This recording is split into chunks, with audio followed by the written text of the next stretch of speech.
y buscando la tranquilidad que mi mente y espíritu necesitaba, guardé en el último cajón de la alacena quehaceres y responsabilidades propios del día a día, lanzándome con sumo gusto de lleno a la devoción plácida y virtuosa del descanso del guerrero.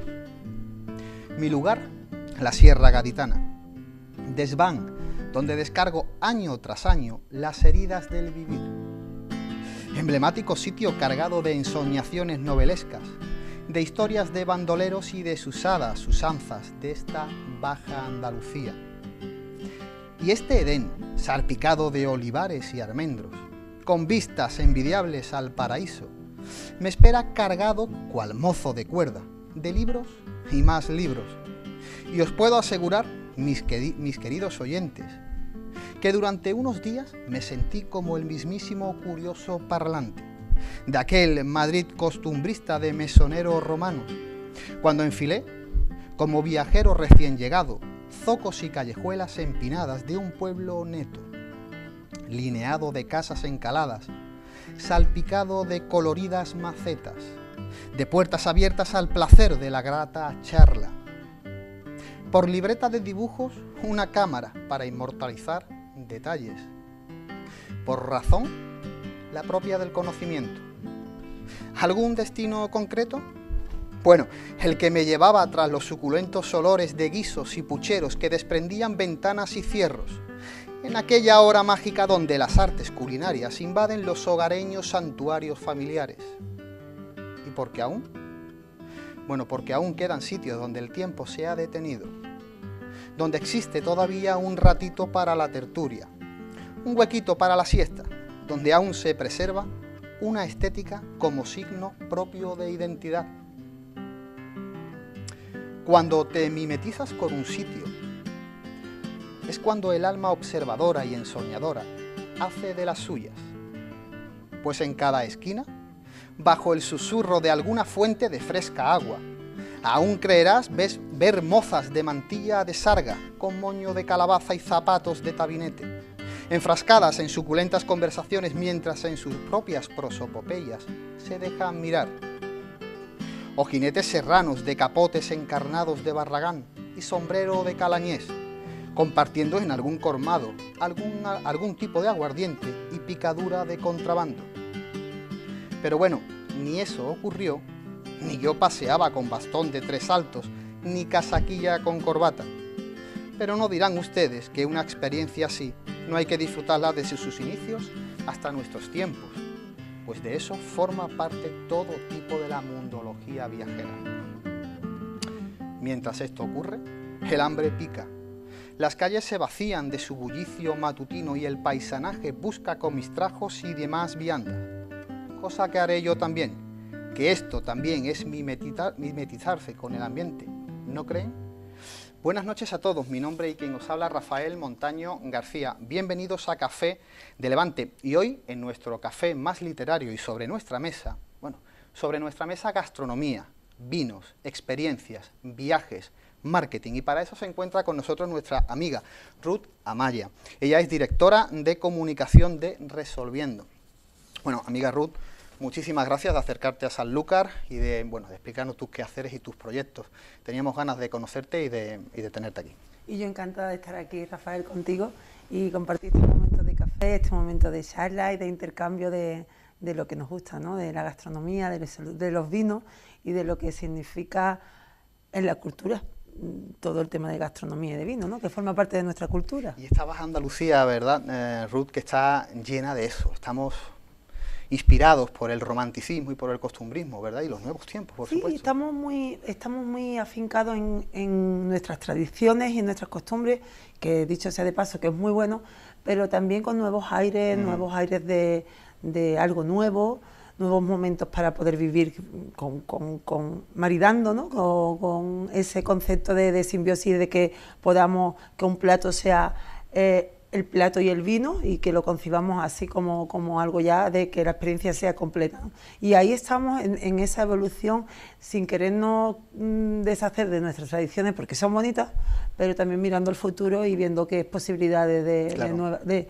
aires nuevos, ¿no?, que podemos tener nosotros en la gastronomía. Porque, Ruth, cuando hablamos de tus pasiones, estamos hablando de un marketing gastronómico, estamos hablando de la excelencia de los vinos generosos y superiores del Marco de Jerez, que forman parte y son pilares de tu trabajo diario. Yo te preguntaría, ¿cómo estás viviendo este resurgir, o mejor, esta revolución del sherry, que es una palabra que parece que lo enmarca todo? Yo esta revolución la estoy viviendo de una forma muy sorprendente, ¿no? Porque como tú bien dices, en el Marco de Jerez, bueno, siempre ha existido los vinos de Jerez, ¿no? Nosotros que recordamos a nuestros padres, pues con ese catavino tradicional, ¿no?, que aún todavía tú le dices a un cliente que de los más tradicionalistas le pones una copa, ¿no?, que ya defendemos las nuevas generaciones, defendemos esa copa del Consejo Regulador, que el vino de Jerez se bebe en copa, y te dicen, no, a mí me pones el catavino, ¿no? Esa lucha entre tradición y aires nuevos que hablábamos antes, esta revolución que va surgiendo a mí me alegra mucho, y me alegra gratamente porque yo nunca vi. Y llevo 20 años trabajando en restaurantes, en restaurantes de un nivel alto, de una gastronomía de una alta cocina, en bares de un nivel más asequible, ¿no?, de un nivel más comprensible para el comensal, ¿no? Hay muchos niveles de restaurantes, así como muchos perfiles de clientes, y en todo este mundo veo como de repente un chico de 25 o 30 años se acerca a la barra y te pide un amontillado. Un amontillado, ya no te piden cerveza, ya no te piden refresco, ya no. Me pone un oloroso, me pone un amontillado y te quedas sorprendida diciendo, eso solo pasaba antes con nuestros padres y con nuestros abuelos, no pasaba con gente joven, ¿no?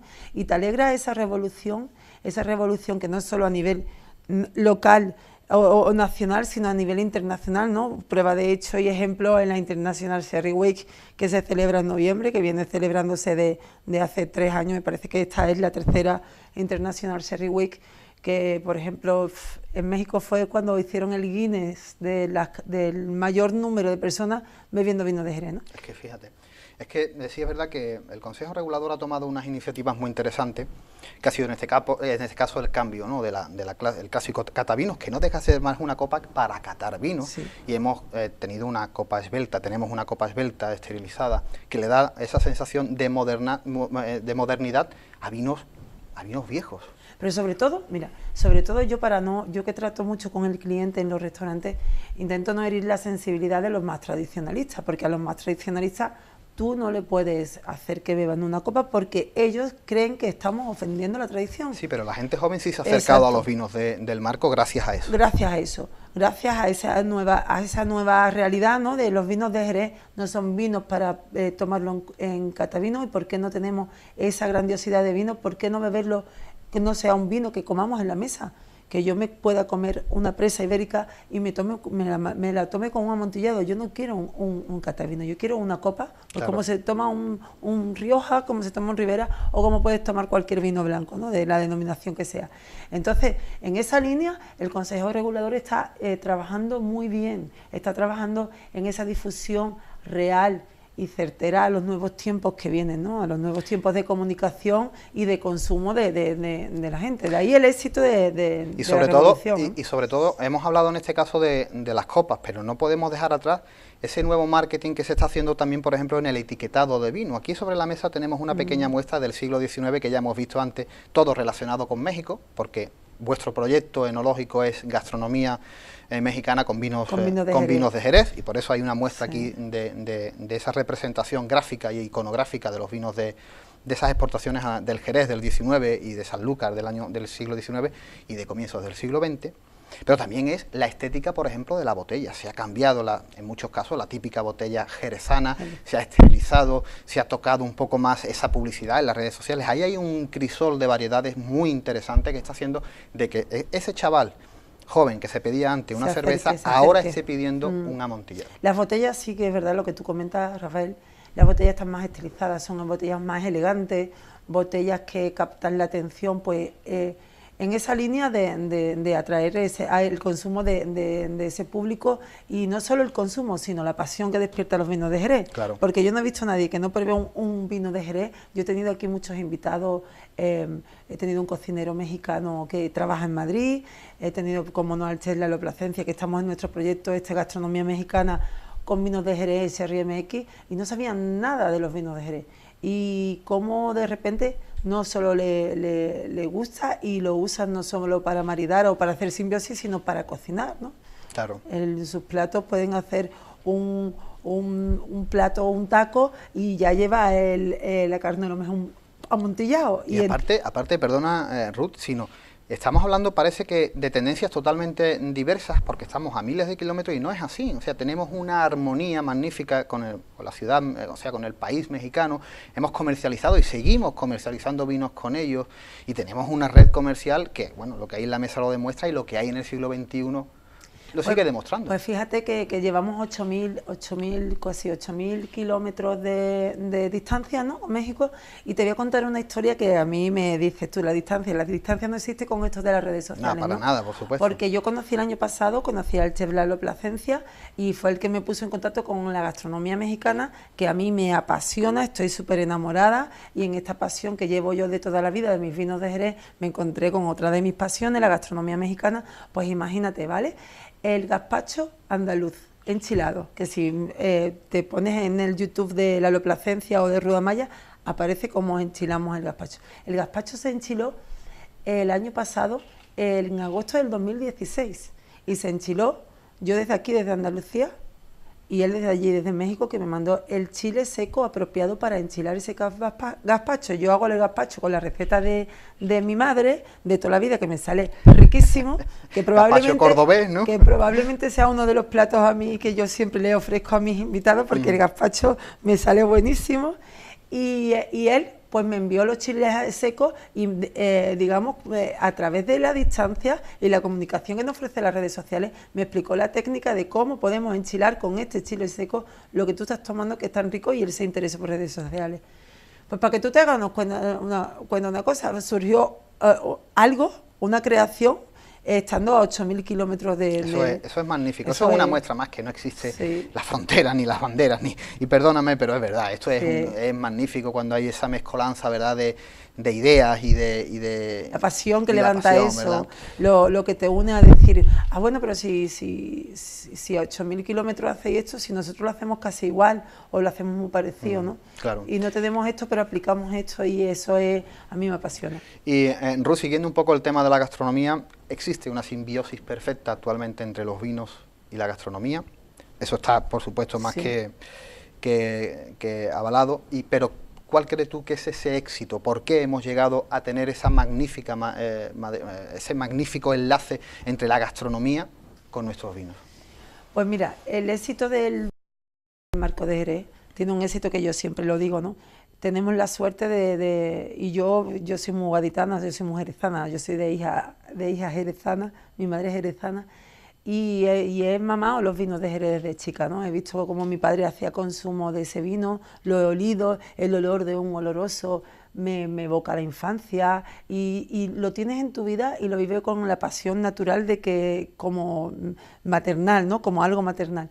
Pero yo, sin caer en la subjetividad o en la pasión que me mueve con mis vinos de Jerez, yo siempre digo, cuando salgo fuera, cuando voy a México, que doy charlas a los cocineros, le doy conferencias, le doy masterclass sobre la aplicación de vinos de Jerez en el maridaje y en sus platos, con la ayuda de Lalo Plasencia, por supuesto, porque yo en técnicas de cocina aprendo de él. Pero con esto siempre llevo una frase que siempre la repito. Nosotros tenemos el enorme orgullo de empezar a comer, ahora que está tan de moda los pasos, y empezar como 5, 6, 7 platos en un mismo menú, en una misma comida. Nosotros tenemos el orgullo y la enorme satisfacción de empezar a comer con un vino, cambiar de vino durante todos los pasos y no salirnos del marco de Jerez. Y terminamos con nuestro postre, el Pedro Ximénez, que no necesita ni acompañarlo con nada gastronómicamente. Él solamente es un plato, el Pedro Ximénez, es un postre entero para él.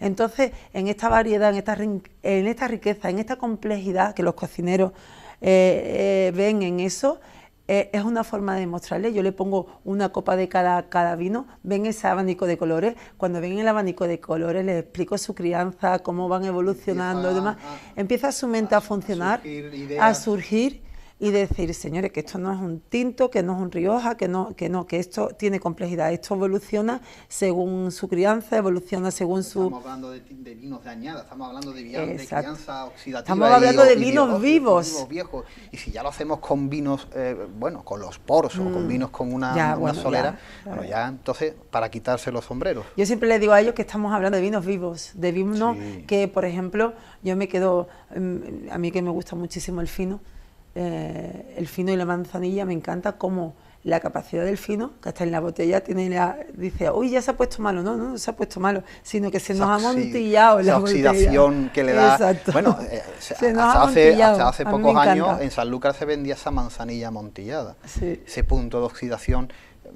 Incluso se está haciendo cosas hoy día, no voy a nombrar marcas, pero sí hay actualmente algunos vinos de manzanilla con ese toque de oxidación que son joyas enológicas. Y antes, pues, en esa lo que se habla siempre, ¿no? En ese de, tienes la botella abierta durante mucho tiempo y dices tú, oye, que está ya muy oscuro el fino y eso está malo. No, esto está, ahora es cuando está rico.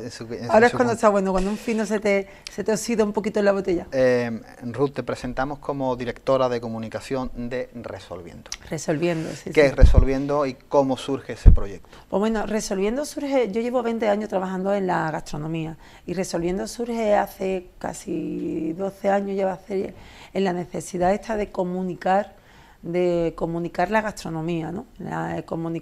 Yo veía cómo iba yo a comer a sitios y yo soy una enamorada de la gastronomía, de la moda, de muchos aspectos de mi vida que han formado parte de mi trayectoria profesional, ¿no?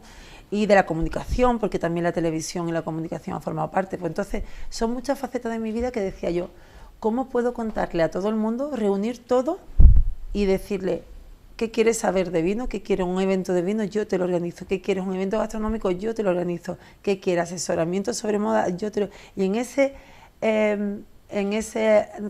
necesidad de transmitir toda la faceta de mi vida surge Resolviendo, ¿no? Y es una empresa de comunicación que me oriento principalmente a gastromarketing, sobre todo con el surgimiento de las redes sociales, que es cuando más boom hay de gastromarketing.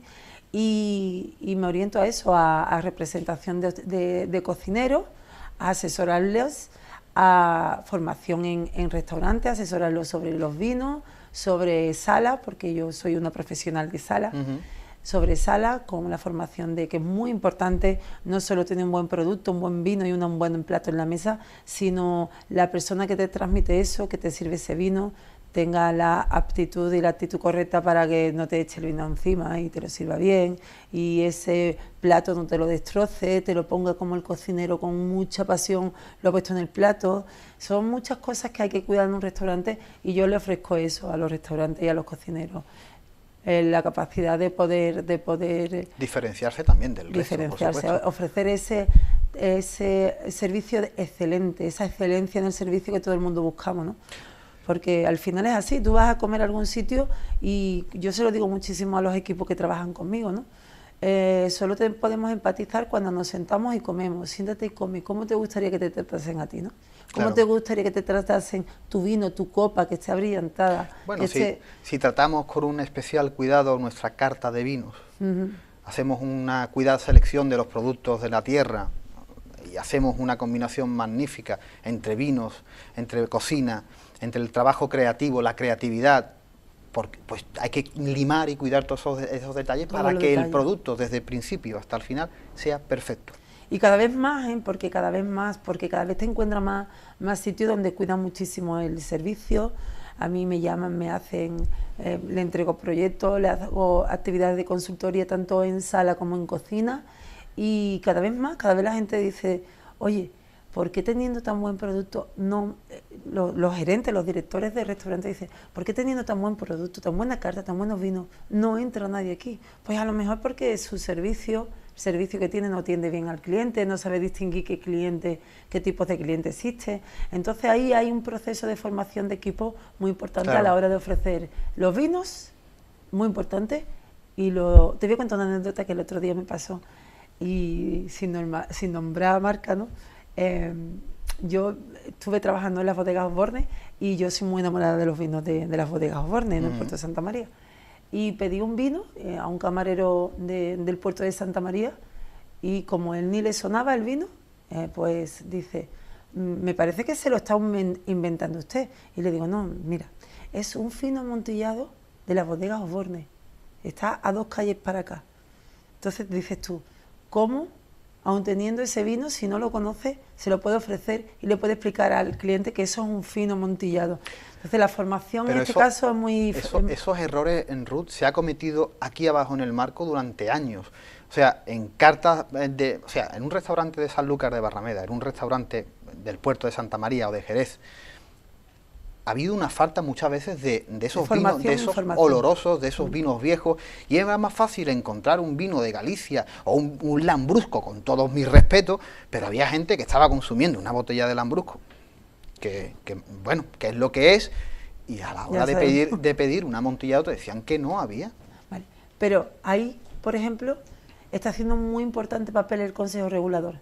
Está formando e informando a los consumidores, digamos, a los restaurantes, a los bares, porque yo he visto cómo el Consejo Regulador hace cursos de formación para los camareros, para cómo se sirve el vino de Jerez en sala, qué copa debe usar, y entonces ahí creo yo que es otro de los grandes papeles del Consejo Regulador, en esa formación e información al cliente sobre los vinos. Eso está muy bien.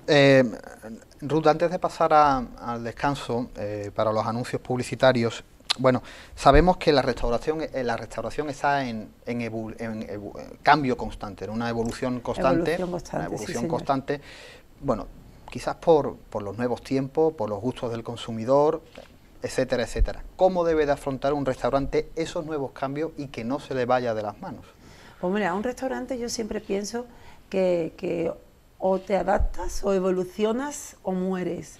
Yo los restaurantes que dicen, no, yo esto de aplicar esto, no, mira, es que la gente lo demanda. Entonces, o te evolucionas o te adaptas o mueres en el intento. Entonces yo en esto siempre aconsejo a todos mis clientes, a todos los restaurantes donde trabajo, es aplicar para sus clientes las técnicas necesarias para los platos, a la formación necesaria para su equipo, tanto de cocina como de sala, porque en cocina también se cometen muchos errores que al final se transmiten en el plato del cliente, y yo siempre les aconsejo, o te adaptas o mueres. Esto de un restaurante decir, no, yo no estoy en redes sociales porque a mí no me hace falta, yo tengo esto lleno, no. Tienes no solo la responsabilidad digamos, de ofrecerle al cliente, sino de transmitir. La responsabilidad de comunicar, un cocinero, siempre se lo digo a los cocineros, tenéis la responsabilidad como cocinero no solo de escuchar lo que dicen de vosotros, de cultivaros lo que de gastronomía se habla en redes sociales, que tenéis que desechar lo real de lo irreal, ¿no? Pero también tenéis la responsabilidad de transmitir. La gastronomía forma parte de la cultura, y un cocinero andaluz tiene la responsabilidad de transmitir de generación en generación cómo se hace un gazpacho andaluz. Y tenemos esa responsabilidad. En la responsabilidad de transmisión vi, por ejemplo, en esta cocina mexicana, en el chef Lalo Plasencia, esa responsabilidad de transmitir. Y de ahí esa fusión entre vinos de Jerez y gastronomía mexicana. Ahora en la segunda parte del programa vamos a hablar de ese trabajo que estás haciendo con Lalo Plasencia, y vamos a hablar un poquito también de él y cómo es esa simbiosis perfecta. Sí, porque es como dos culturas tan distantes como hablábamos antes, y que se encuentran en un punto y que ya se encontraron hace mucho tiempo, que no hemos inventado nada, que eso estaba ahí. Y aparte hay una cosita muy interesante, qué bonito es trabajar a lo que uno le gusta, y en este caso tú estás trabajando en base a unos pilares que son lo que te gusta, ¿no? Que es la moda, que es la gastronomía, que son los vinos, que es la escritura, el comunicar. Bueno, unos bases sólidos, y sobre todo levantarte todos los días y que te guste eso es magnífico. La pasión, yo siempre digo que cuando se trabaja en lo que te gusta, no se trabaja, ¿no? No se trabaja nunca, no se trabaja. Te puedes llevar un domingo trabajando que dices, pero mira cómo si un domingo estoy trabajando degustando los vinos, ole mi trabajo, ¿no? Como no se vive el trabajo con pasión. Ole mi trabajo y ole yo. Ole yo. Bueno, pues Ruth, si quieres pasamos unos momentos a publicidad y volvemos enseguida. Perfecto. Amigos de Café de Levante, volvemos en unos minutos.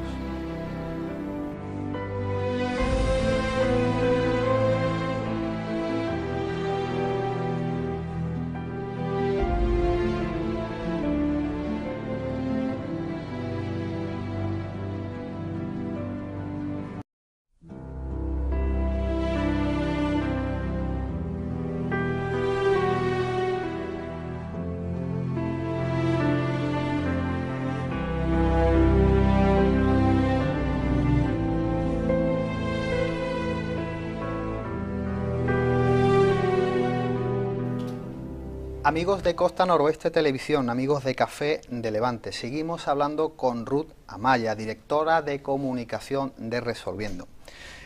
Ruth, hablando de un proyecto enológico llamado Sherry MX, ¿no? Sherry MX, sí. Sherry MX, ¿qué es exactamente, Ruth, ese proyecto de gastronomía y vinos? Pues mira, el proyecto Sherry MX surge pues con este encuentro con la gastronomía mexicana a través de la mano de la Aloplacencia, y entonces yo con mis vinos de Jerez por bandera, pues surge ese intercambio gastronómico de decir, pruebo esto, porque los que amamos los vinos de Jerez, cada vez que comemos pensamos con qué vino de Jerez lo vamos a maridar.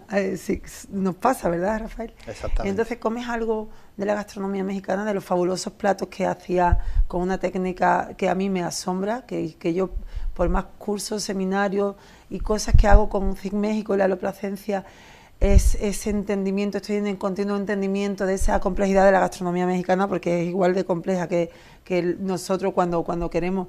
¿Cómo le explicas tú a un mexicano cómo se elabora un vino de Jerez, ¿no? Pues en esa complejidad y en ese aprendizaje, pues nos encontramos en ese punto de que yo probé algo de esta gastronomía mexicana de la mano de la Aloplacencia y dije, yo esto me lo tomaría con un amontillado, me lo tomaría con un palo cortado, o esto, el ceviche queda genial con una manzanilla.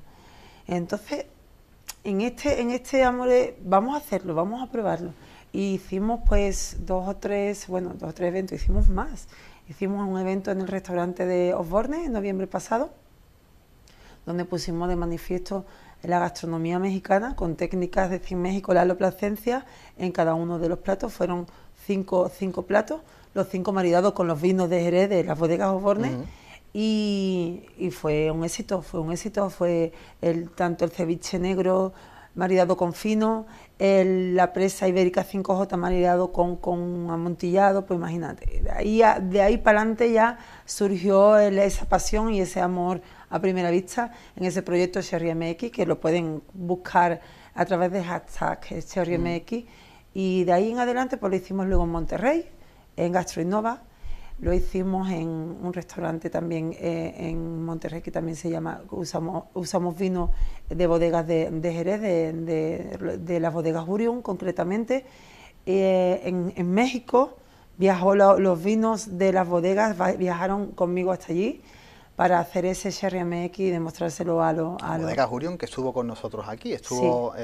Alonso al comienzo de todo, y a Rocío, que estuvimos con ella en Vinoble, que es encantadora y le da un marketing y una publicidad a sus productos. A mí Rocío me tiene enamorada magnífico. Porque yo digo que su bodega es un joyero, para mí, yo para mí lo tendría, es mi joyero, vamos, y tú me permites que yo diga que es mi joyero. Qué gama de vinos, qué publicidad, qué bonito, ¿verdad? Tremendo, yo me quedo alucinada con bodegas así tan pequeñitas, porque las bodegas grandes te asombran muchísimo y el trabajo también es grandioso, pero con esas bodegas donde se le mima tanto, se cuida tanto día a día, y ella me contaba mis cosas que yo ya ve. Y viajé con sus vinos porque me enamoraron, con el fino en rama de bodegas Urium y con el palo cortado de Urium. Y viajé. Y tuvimos un éxito en Monterrey y de ahí nos contrataron para Cancún, que estuvimos en el Hotel Prince de 5 estrellas, en el restaurante. También tuvimos un éxito tremendo. Vamos, yo estaba alucinada, ¿no? Y ya a partir de ahí ya surgieron muchísimos proyectos de gastronomía mexicana maridadas con vino de Jerez, y este último evento que hemos hecho fue en Cuchara de Palo, que fue en un restaurante que está al lado del Consejo Regulador, que era como ir a la cuna del Jerez a hacer gastronomía mexicana con vino de Jerez. este restaurante que está en la avenida de Álvaro Domés, de Carlos Herrero, y él hace muchos guiños a la cocina mexicana. Contactó con nosotros, hicimos un menú de gastronomía mexicana y vinos de Jerez, que fue otro éxito. ¿Se puso pica en Flandes? Sí. Nunca mejor dicho, ¿no? Sí, la verdad que en el seguir digamos, el sabor y no el que pique, ¿no? Un poco de tortilla de maíz. Esto es un maíz azul, nixtamalizado artesanalmente, un maíz de la zona centro de México, un maíz con mucha fuerza. Mucha gente que no está acostumbrada al maíz le va a costar un poco de trabajo, honestamente, porque es un sabor muy fuerte, húmedo. Pero vean cómo de un simple plato que es una guacamole estamos haciendo todo un video de YouTube y los tenemos les prometo que atrapados. A ver, buenísimo. Señora Maya, pruebe. Riquísimo. No me lo terminas con más nada, ¿no? No, es por que ahora no. no. Te veo tantos ingredientes y Ahora a ver si me Esto es echa algo sorpresa. más. Es como tú guardas cosas en el No, maíz, yo solo ¿verdad? estoy esperando a experimentar para ver qué simbiosis vamos a hacer. Dale porque con eso. tengo varios pinos en mi cabeza, ¿vale? Eso es maíz. ¿Viste la diferencia entre el trigo? Vamos a ver la diferencia con el maíz. Toma. Sí, yo he estado en México también y lo que yo degusté allí no tiene nada que ver con lo que supuestamente puedes comer aquí, evidentemente. Aquí tenemos los Tex-Mex, los nachos, y yo pues estoy tratando con una cocina mexicana, me estoy acercando con la cocina poblana, me estoy acercando, porque imagínate, la geografía de México es tan grande que igual que aquí Andalucía no tiene la misma gastronomía que el País Vasco, imagínate allí la de gastronomía, Hombre, la yo me diversidad imagino que que tiene. esa parte, ¿no?, de Ciudad Victoria, Nuevo Guerrero, Tamaulipas, Oaxaca, Oaxaca, en fin, etcétera, allí recorrer esas localidades, esas pequeñas poblaciones, e ir descubriendo ese sabor tradicional, ¿no?, de la cocina mexicana, y ya encima maridarla con vinos de Sanlúcar y de Jerez, pues, oye. Yo para la próxima vez te invito a que vengas a conocerlo, porque ya te digo, nosotros en este concepto, el chef Lalo Plasencia, en este concepto de igual que yo voy y explico mis vinos de Jerez con tanta pasión y les explico y les quito los típicos tópicos que surgen de cualquier cultura, ¿no? Porque cuando yo voy, pues sí que es verdad que me quieren vestida de flamenca, ¿no? Claro, bueno, pero... Pues igual a que le pasa a los mexicanos, ¿no? Cuando decimos comida mexicana, pues te surge el típico tópico que lo quiere con un sombrero mexicano y con los nachos con queso. Si no hay nachos con queso ya no es comida mexicana, ¿no? Con esos típicos tópicos de desecharlo, pues ahí andamos, ¿no? Buscar los chiles, el sabor y no el picor, ¿no? Es decir, Enchilamiento como sexto sabor es el proyecto de CIC México, Lalo Plasencia, que busca conseguir el sabor, ese sexto sabor que se consigue en la cocina, que no tiene por qué picar. Bueno, en México es un país hermano. Un país donde, en este caso, hemos comercializado, hemos vendido vinos desde siempre. Aquí hay una pequeña representación. Estoy alucinada con lo que hay encima en la mesa. Pues es una pequeña muestra, pero es una señal de que, bueno, desde las relaciones del siglo de oro, ¿no?, ¿verdad? Ese comercio con América, la ruta de las especierías y todo, precisamente estamos metidos en los proyectos del quinto centenario de la mundialización y de la circunnavegación, Magallanes-Elcano. Es verdad que hay un proyecto, lo habéis cogido en un momento magnífico y además creo que es un proyecto gastronómico sin precedentes, ¿no, Ruth? Sí, está siendo sin precedentes porque bueno, la gastronomía mexicana aquí en España está muy en auge y los vinos de Jerez pues tenemos esa revolución de la que hablábamos antes, y ahí menciono por ejemplo a un compañero mexicano, a un Raúl Vega, que yo le mando saludos desde aquí, que está en continua comunicación porque cuando nos conoció a Lalo y a mí, entendió, Raúl Vega fue quien organizó esta cata de sherry y consiguió mayor número de personas en una cata de vinos de Jerez el año pasado en la Sherry Week. Que ya se hacen catas de Jerez. Pues lo consiguieron los mexicanos, el romper el Guinness del mayor número de personas. Y Raúl Vega, en nuestro último congreso que tuvimos allí en Middelvalle, en DF, pues tuvimos un maridaje también, yo desde aquí explicándoles y ellos allí disfrutándolo, porque yo les mandé los vinos para que ellos disfrutaran el plato, y nos acertábamos mucho, ¿no?, en el sentido de cómo haces tú entender esta sintonía entre los vinos de Jerez y la gastronomía mexicana, ¿no?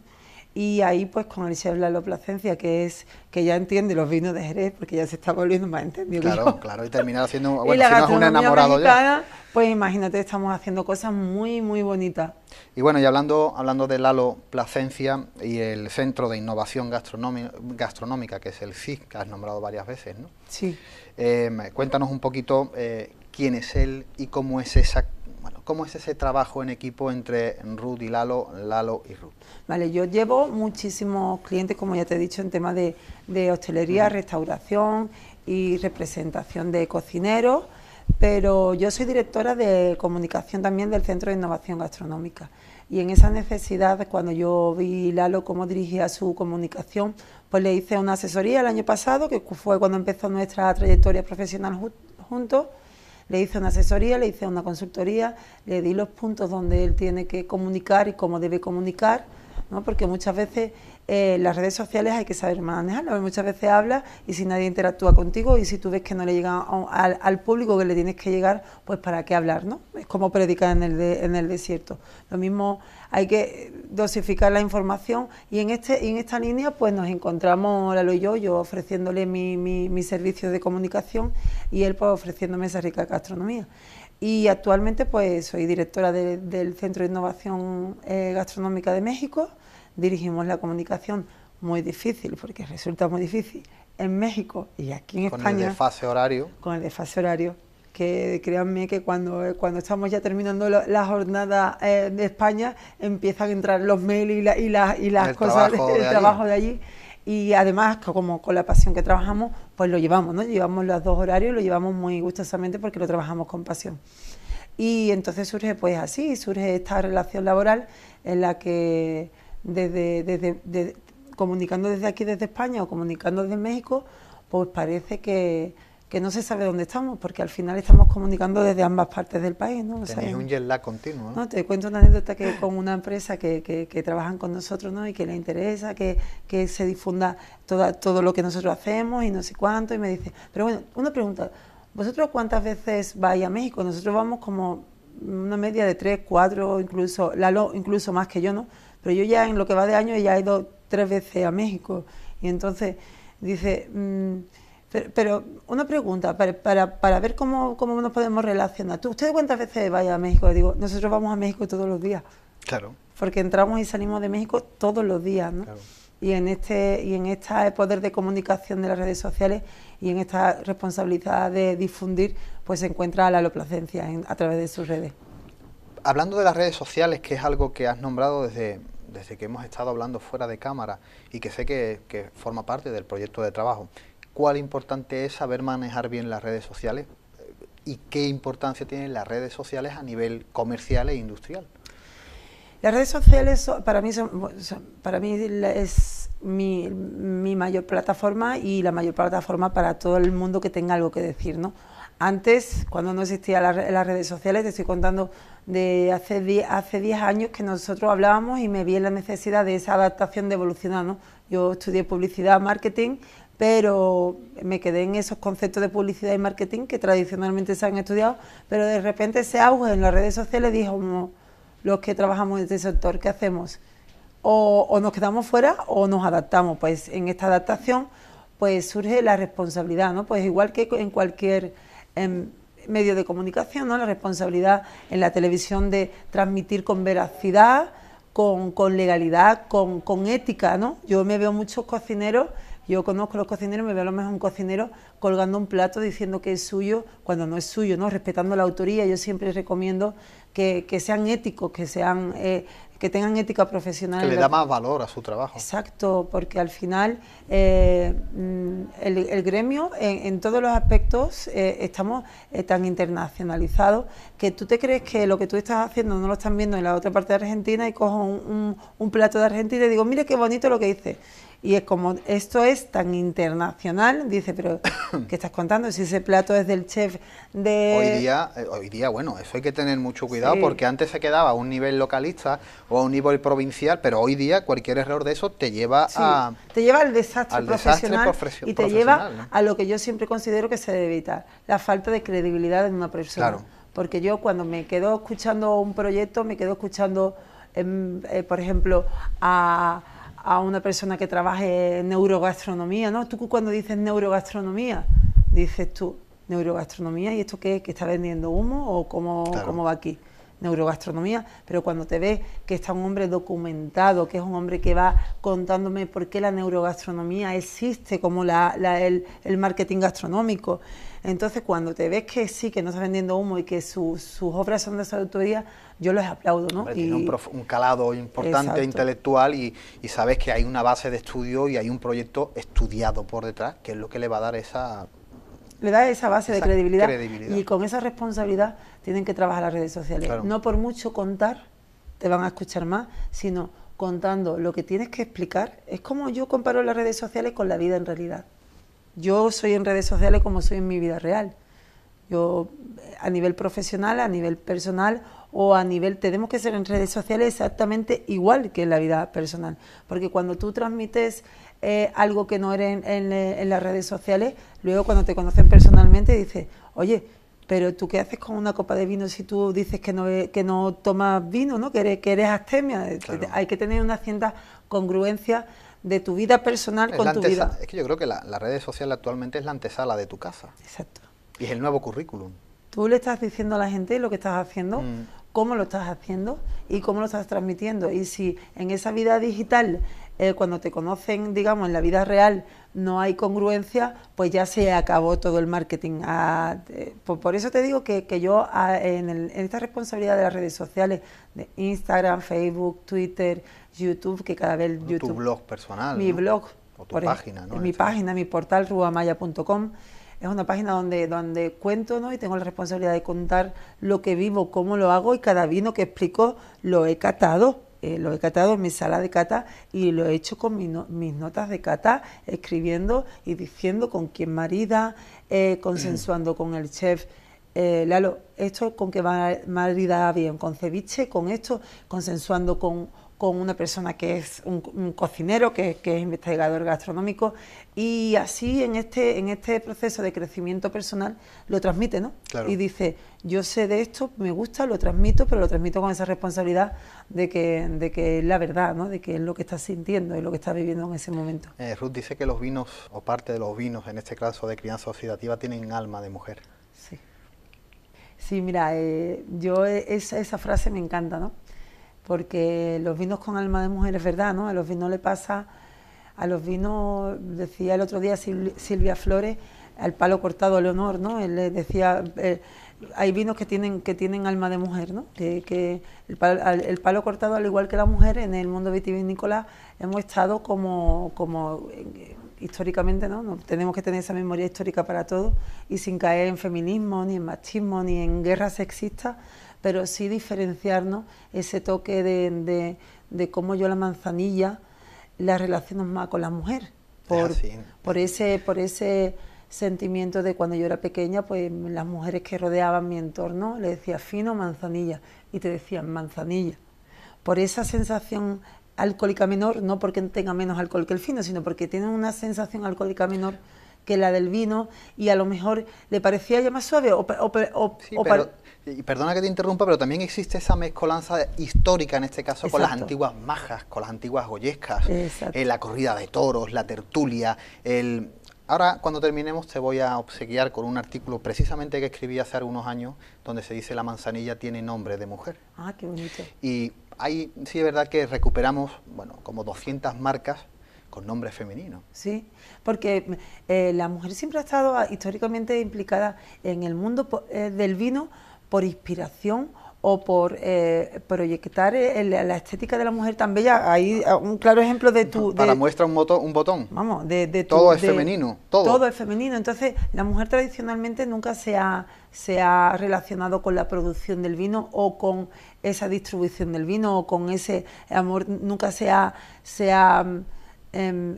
yo cuando pienso en cuando la mujer empieza en los años de 50 a portar un cigarrillo y una copa de vino en la mano, fue como algo tremendo, ¿no? Te ve a Sofía Loren con una copa de cava en la mano y la mujer resurge en el vino con una fuerza y aquí estamos, venimos sin reivindicaciones feministas, venimos a decir aquí estamos y este y además es nuestro haciendo sitio. un gran trabajo. Yo en este caso, bueno, se me viene por la cabeza en este caso bodegas, algunas jerezanas tan importantes como Rocío de Bodegas Urión o María del Carmen Borrego María del ¿no? Carmen O sea, Borrego. o Maestro Sierra, o incluso la señora Pilar, si no me equivoco, de Bodegas Tradición, con esa magnífica pinacoteca que tiene, que es excelente. Historia, y aquí en Sanlúcar también, ¿no? Gente de Barbadillo, y o sea, verdaderamente tenemos, empieza a haber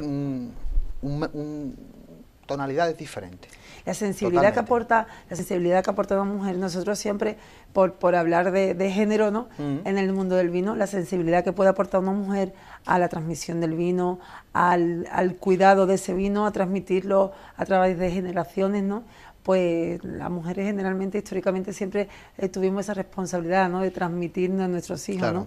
Entonces, yo ahí veo muy bonito que el vino ahora adquiera esa, y que sea definido así, ¿no? Como vino con alma de mujer. Yo estoy encantada. Yo estuve hace poco una cata toda dirigida por mujeres y fue algo formidable. Claro. Una sensibilidad al transmitir el vino que me apasionó, vamos. Bueno, ahora es que se está haciendo ya no solo la gastronomía con la enología, sino el flamenco con la enología, el baile con la enología, el cuidado de la salud con la enología. Estamos viviendo un momento muy dulce que deberíamos de explotar, ¿no crees? Estamos viviendo un concepto de enoturismo jamás conocido, pero yo creo que en ninguna denominación. El enoturismo que está surgiendo aquí en el marco de Jerez es eso, ¿no?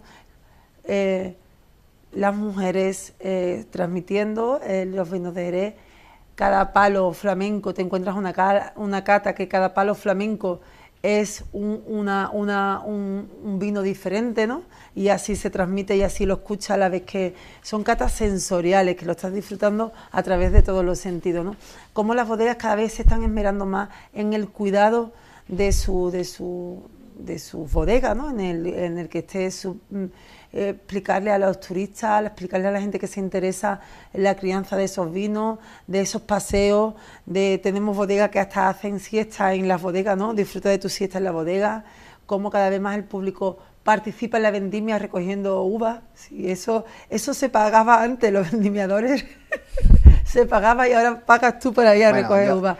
Y es un concepto de enoturismo que también las bodegas son conscientes que tienen que tener la gastronomía para presentar sus vinos, y ahí en ese trabajo están surgiendo también muchas bodegas, como por ejemplo la del Puerto de Santa María o la de aquí, la de Guerrita, ¿no? Que ofrecen ese concepto gastronómico, porque mira, nosotros hacemos esta gastronomía y estos productos tenemos y estos son nuestros vinos, así queremos que lo disfrutes, porque y si encima se marida con un buen marketing.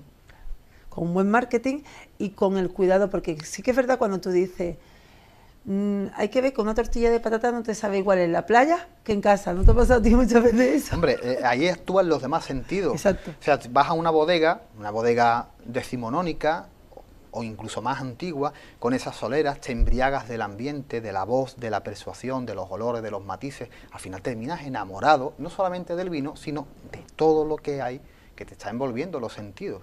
El vino es eso. Claro. La copa, el olor, el sabor, los matices. El que te está hablando, el que te está contando una historia. Eso es maridaje. Yo la anécdota más clara que tengo en cómo transmitir, la responsabilidad de transmitir, es, por ejemplo, muchas personas, una reunión que cataron un fino de Jerez allí en México, y dijeron, a mí no me gusta. Se tomaron un fino a una temperatura, podía tener unos 18 grados el fino, de la calor que hacía, ¿no? Y entonces llegas a pensar y dices tú, vamos a ver, ¿cómo lo habéis tomado? ¿En qué vaso? ¿Vaso de plástico porque no había cristal? Claro. No sé cuál. Entonces cuando tú llevas tu vino y dices, mira, esta es la temperatura que hay que tener, 6 grados el vino, tómalo, le ofreces la copa, prueba y dices, no, este no es el vino que probé, claro. El mismo lo probaste, claro. ¿No? Y a mí me pasó igual con el mezcal. Yo también soy una enamorada del mezcal y me pasó igual. Yo quería probarlo por la curiosidad, nunca había probado el mezcal, pero tuve el acierto de dejar que me transmitieran el mezcal, ¿no? Es decir, de dejar que me enseñaran cómo se toma el mezcal, en qué vaso se toma, cuál son, digamos, el peso cultural que requiere eso, ¿no? Porque cuando tú coges una copa de vino Jerez, vaya peso cultura que tiene, vaya responsabilidad, Claro. ¿no? ¿Cuántos años tenemos en la copa? Decía, ¿cuánto valor le damos a ese trabajo de tantos años? Hombre, y sobre todo, yo no me imagino a esas calles de la literatura francesa del siglo XIX tomando una absenta con su cucharilla y su terrón de azúcar y su agua fría en un vaso de plástico. Exacto. O sea, todo tiene su... Todo. su La trabajo. responsabilidad de transmitir viene en todo, viene Claro. en el cuidado de la temperatura del vino, en el cuidado de la copa, Sí. en el cuidado del entorno. Ujú. La responsabilidad de transmitir viene mucho en todos esos factores de los que hablamos y por eso lo están haciendo muy bien, ¿no? En ese enoturismo que está explotando y no Pues, estamos... amiga Ruth, ha disfrutando. sido un verdadero placer tenerte aquí, nos quedamos sin Igualmente. tiempo, pero bueno, como esto es tu trabajo está en armonía y cambiando diariamente, seguro que tendremos oportunidades nuevamente de charlar. Yo encantada y mientras tanto síganme por mis redes sociales y por mi portal de ruamaya.com, que ahí iré contando de los vinos y desde luego nos veremos porque me quedo con ganas de poder... Sí, además estaremos con Lalo, que Sí. también vendrá por aquí, hablará de su trabajo y de sus quehaceres y seguiremos esta sinergia. Perfecto, gracias Rafael. Gracias a ti. Amigos de Café de Levante, nosotros les dejamos ahora con nuestro rincón literario de manos de don Eduardo Domínguez Lobato. Que sean muy felices y muy buenas noches.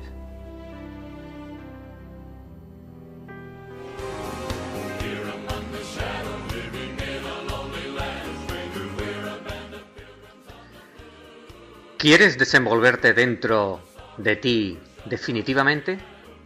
¿O solo aspiras a transigir con el día a día y conformarte?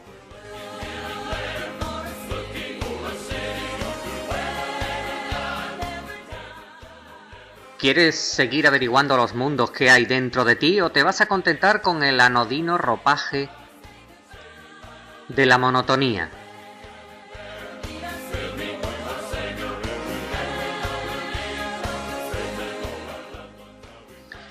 ¿Te atreverás a desenvainar la impaciencia y ese coraje que te haga conquistar otros mundos o te quedarás amalgamado entre el confort de tu cómodo espacio diario? ¿Quieres de verdad batirte en duelo por un sí o por un no? Y hablar, luchar, reír, cantar, sin miedo a la mirada crítica del que nada hace por ti.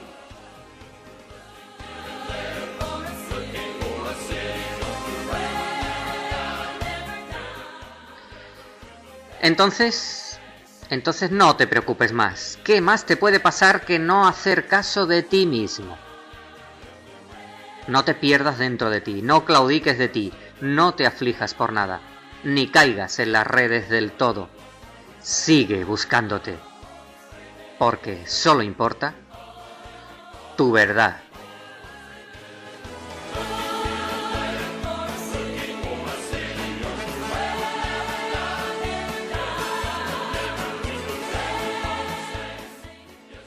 Y entonces desenvuélvete dentro de ti mismo y aspira a llegar a lo más alto de tu día a día y a seguir averiguando esos mundos que sí hay dentro de ti.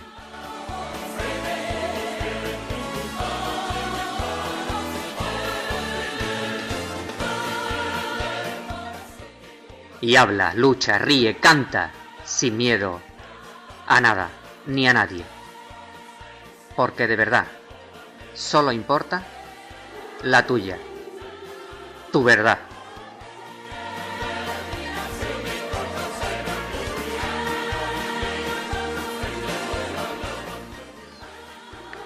Te habló Domínguez Lobato. Eduardo. Hasta luego.